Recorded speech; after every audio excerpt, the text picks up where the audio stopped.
കൂടുതൽ വാർത്തകളും വീഡിയോകളും കാണാൻ ഈ ചാനൽ സബ്സ്ക്രൈബ് ചെയ്യുക. കൂടെ ബെൽ ബട്ടൺ അമർത്തുക. നമസ്കാരം. വിവാഹ തടസ്സങ്ങൾ, വിവാഹ സംബന്ധമായ തടസ്സങ്ങൾ ഉണ്ടാകുന്ന ചില കാര്യങ്ങളാണ്. പല പെൺകുട്ടികൾക്കും ആൺകുട്ടികൾക്കും വിവാഹങ്ങൾ നടക്കാനായിട്ടൊക്കെ ചില തടസ്സങ്ങളൊക്കെ വന്നു ചേരാറുണ്ട്. അത് പല വിധത്തിലുള്ള തടസ്സങ്ങളിലൂടെ അങ്ങനെ വരാം. ചിലവർക്ക് ജാതകത്തിൽ ചില പ്രശ്നങ്ങളുണ്ടെങ്കിൽ വിവാഹം നീണ്ടുപോകാം. ചിലവർക്ക് വിവാഹം നീണ്ടുപോകാൻ ജാതകത്തിൽ പ്രശ്നമൊന്നും ഉണ്ടാവില്ല.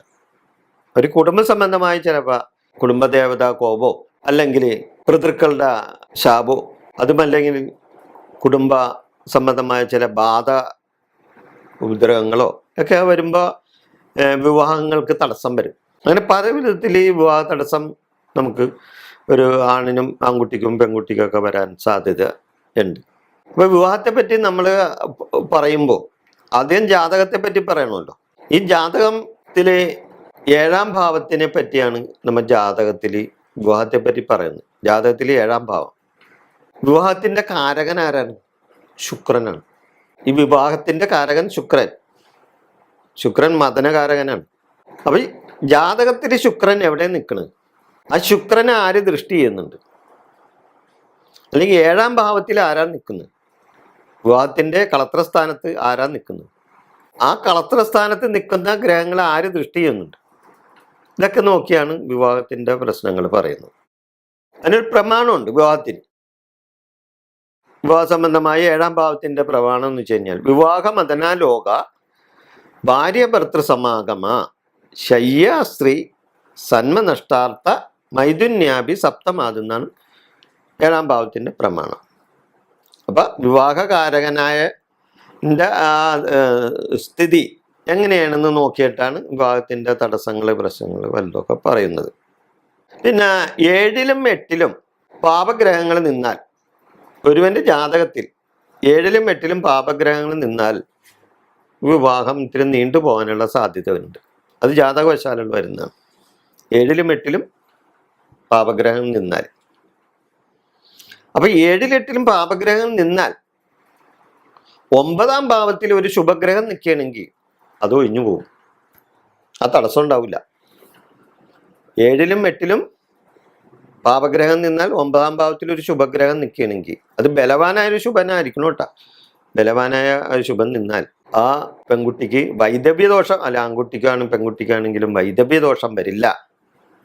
നല്ല പുത്ര കളത്രത്തോടു കൂടി ആ പെൺകുട്ടിക്ക് ജീവിക്കാൻ പറ്റും. 7-ലും 8-ലും പാപം നിന്നാൽ ബലവാനായി ഒരു ശുഭഗ്രഹം 9-ൽ നിന്നാൽ മതി. പിന്നെ വിവാഹത്തിന് തടസ്സക്കാരൻ ആരാണ്? കുജനാണ്. കുജനെ പറ്റിയാണ് ചൊവ്വാദോഷം എന്ന് പറയും. ഞാൻ ചൊവ്വാദോഷത്തിനെ പറ്റി ചില കാര്യങ്ങൾ പറയാൻ ആഗ്രഹിക്കുന്നു. എന്താണെന്നറിയോ? ചൊവ്വാദോഷമെന്നും പറഞ്ഞ് കുറെ ജ്യോത്സ്യന്മാർ ചില മാതാപിതാക്കളെയും പെൺകുട്ടികളെയൊക്കെ ഈ പേടിപ്പിക്കുന്നൊരു സ്വഭാവമുണ്ട്. കാരണം ചൊവ്വാദോഷത്തിന് അതിനുള്ള പരിഹാരങ്ങൾ ഒത്തിരി ഉണ്ട്, ജാതകത്തിൽ തന്നെ ഉണ്ടാവും. അപ്പം ചൊവ്വാദോഷമെന്നും പറഞ്ഞ് ഒരു പെൺകുട്ടിയെ മാറ്റി നിർത്തണ്ടേ, അല്ലെങ്കിൽ അവളൊരു വീടിന് അപശകുനമാണ്, അവളെ എവിടെയെങ്കിലും മൂലക്ക് തള്ളിയിടേണ്ട കാര്യമില്ല. ചൊവ്വാദോഷത്തിന് ഇന്ന് ഒത്തിരി പരിഹാരങ്ങളുണ്ട്. ആ പരിഹാരങ്ങൾ വേണ്ട വിധത്തിൽ ചെയ്താൽ അവർക്ക് ആ ചൊവ്വാദോഷം മാറി കിട്ടുകയും അവർക്ക് അതിൻ്റേതായ നല്ല ഒരു ജാതകം വന്ന് ചേരുകയും ചെയ്യും. അപ്പം ചൊവ്വാദോഷം പറഞ്ഞ് ആരെയും ഒരു പെൺകുട്ടിയെയും മാറ്റി നിർത്തേണ്ട കാര്യമില്ല. ചൊവ്വാദോഷത്തിൻ്റെ ഒരു പ്രമാണം ഇതാണ്: ധനേ വ്യയേ ച പാതാളെ ജാമിത്രേജ അഷ്ടമേ കുജ എന്നാണ് പറയുന്നത്. ധനേ വ്യയേ ച പാതാളെ ജാമിത്രേജ അഷ്ടമേ കുജ. 2-ലും 12-ലും 4-ലും 7-ലും 8-ലും പാപഗ്രഹം കുജൻ നിന്നാൽ ഈ ചൊവ്വാദോഷം പറയാമെന്നാണ് പറയുന്നത്. പക്ഷേ ചില രാശികളിൽ കുജൻ നിന്നാൽ ചൊവ്വാദോഷം ഇല്ല. അതായത് കുജൻ്റെ ക്ഷേത്രങ്ങളിൽ കുജൻ നിന്നാൽ ചൊവ്വാദോഷമില്ല. മറ്റൊന്ന്, ചരരാശികളിൽ ചൊവ്വ നിന്നാൽ, ചരരാശികളിൽ ചൊവ്വ നിന്നാൽ കുജദോഷം പറയാൻ പറ്റില്ല. അതേപോലെ തന്നെ ശനി ലഗ്നത്തിലോ 4, 7, 8, 12 നിന്നാൽ ചൊവ്വാദോഷം പറയാൻ പാടില്ല. ചൊവ്വാദോഷം ഉണ്ടാവില്ല. ശനി 4, 7, 8, 12 ശനി നിന്നാൽ ചൊവ്വാദോഷം ഉണ്ടാകില്ല. ജാതകത്തിൽ ശുക്രനെ ശനി ദൃഷ്ടി ചെയ്താൽ അവിടെ ചൊവ്വാദോഷമല്ല, അവിടെ വിവാഹത്തിന് തടസ്സം വരും. ജാതകത്തിൽ ശുക്രനെ ശനി ദൃഷ്ടി ചെയ്താൽ അവിടെ വിവാഹ തടസ്സം വരാൻ സാധ്യതയുണ്ട്. അപ്പം ഈ ചൊവ്വാദോഷം കൊണ്ടും അല്ലെങ്കിൽ വിവാഹ തടസ്സം മറ്റുള്ള കാര്യങ്ങൾ കൊണ്ടും വിവാഹ തടസ്സങ്ങളൊക്കെ വന്നു കഴിഞ്ഞാൽ അതിന് പരിഹാരമുണ്ട്. ഇപ്പം ചൊവ്വയെ കൊണ്ടുള്ള ദോഷങ്ങളാണെങ്കിൽ ചൊവ്വ ഏത് രാശിയിലാണ് നിൽക്കണമെന്ന് നോക്കണം. ചൊവ്വ ഓജരാശിയിലാണ് നിൽക്കണമെങ്കിൽ അത് സുബ്രഹ്മണ്യനാണ്. ചൊവ്വ യുഗ്മരാശി നിൽക്കുകയാണെങ്കിൽ അത് ദുർഗയും ഭഗവതിയൊക്കെയാണ്. അപ്പോൾ അർച്ചനകൾ സുബ്രഹ്മണ്യന് അല്ലെങ്കിൽ മുരുകന് അർച്ചനകൾ, അതേപോലെ തന്നെ കുമാരസൂത്രം കൊണ്ടുള്ള അർച്ചന, വഴിപാട്, ഷഷ്ടിവ്രതം, ചൊവ്വാഴ്ച വ്രതം, ഇതൊക്കെ എടുത്തു കഴിഞ്ഞാൽ ആ കുജനെ കൊണ്ടുള്ള ദോഷങ്ങൾ മാറിക്കിട്ടും. ക്ഷേത്രാരാധന, 12 ദിവസം കുളിച്ചു തൊഴുത് സുബ്രഹ്മണ്യനെ ഭജിച്ചാൽ കുജദോഷത്തിൽ നിന്ന് മാറ്റം വരും. വീരഭദ്രന്റെ ക്ഷേത്രത്തിൽ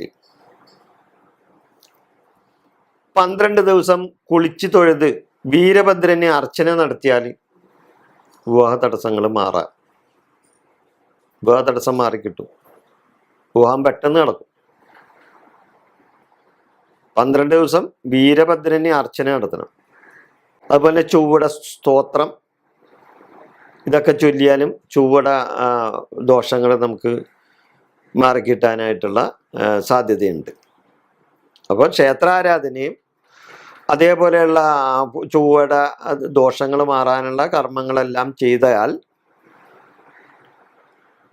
ചൊവ്വയെ കൊണ്ടുള്ള ദോഷങ്ങളും അതേപോലെ തന്നെ ദേവിക്ക് പട്ടും താലിയും ദേവീസ്തുതികൾ ചൊല്ലുകയും ക്ഷേത്രാരാധനയെല്ലാം ഭംഗിയായി നടത്തുകയും ഒക്കെ ചെയ്താൽ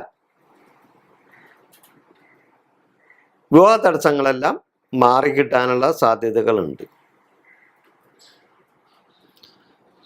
ഇങ്ങനെയൊക്കെ ചെയ്തിട്ടും വിവാഹ തടസ്സങ്ങൾ പിന്നും ഉണ്ടെങ്കിൽ തീർച്ചയായിട്ടും നിങ്ങൾ ഒരു നല്ലൊരു ജ്യോത്സ്യനെ ചെന്ന് കണ്ടാൽ, നിങ്ങളുടെ കുടുംബ സംബന്ധമായ വല്ല പ്രശ്നങ്ങളുണ്ടെങ്കിൽ ആ ജ്യോത്സ്യൻ അതിൻ്റെ ആ തടസ്സങ്ങൾ എന്താണെന്ന് വെച്ച് കഴിഞ്ഞാൽ നിങ്ങളെ പറഞ്ഞ് മനസ്സിലാക്കി അതിന് പരിഹാരങ്ങൾ ചെയ്താൽ നിങ്ങളുടെ വിവാഹ സംബന്ധമായ തടസ്സങ്ങൾ മാറിക്കിട്ടാൻ സാധ്യതയുണ്ട്. പലർക്കും പല അനുഭവങ്ങൾ ഉണ്ടായിട്ടുണ്ട്. അവരൊക്കെ ഇന്ന് വിവാഹ തടസ്സം മാറി നല്ല ദാമ്പത്യ ജീവിതം തുടർന്നു പോരുന്നവർ ഞങ്ങളുടെയൊക്കെ ജീവിതത്തിൽ പല അനുഭവങ്ങളൊക്കെ ഉണ്ടായിട്ടുണ്ട്. അങ്ങനെയുള്ളവർക്കൊക്കെ ഗുണങ്ങളും ഉണ്ടായിട്ടുണ്ട്. അപ്പോൾ അത് ഇങ്ങനെയുള്ള കാര്യങ്ങളൊക്കെ ചെയ്താൽ നന്നായിരിക്കും. മറ്റൊരു വിഷയമായി ഞാൻ നിങ്ങളുടെ മുമ്പിൽ വരുന്നത് വരെ നന്ദി, നമസ്കാരം.